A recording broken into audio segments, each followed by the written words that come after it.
سن لو یہ کتنی عظیم حدیث نبوی ہے، اس میں غور فکر کرنے والے اور اس کے مضمون کو اخذ کرنے والے شخص کے لیے کس قدر بابرکت ہے۔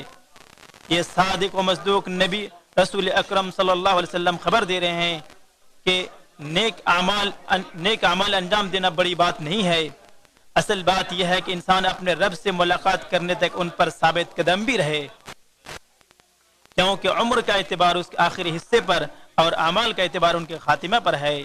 جیسا کہ جابر رضی اللہ عنہ کے حدیث میں بیان کیا گیا ہے، رسول اللہ صلی اللہ علیہ وسلم نے ارشاد فرمایا، ہر انسان اسی پر اٹھایا جائے گا جس پر اس کی موت واقع ہوئی ہے۔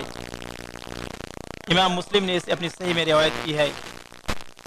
کتنے ہی لوگ جو عبادت الہی کرتے رہے مگر ان کا خاتمہ اچھا نہ ہوا، معاذ اللہ۔ اللہ نہایت عادل فیصلہ کرنے والا ہے، وہ لوگوں پر ذرہ برابر ظلم نہیں کرتا، مگر لوگ ہی اپنی جانوں پر ظلم کرتے ہیں۔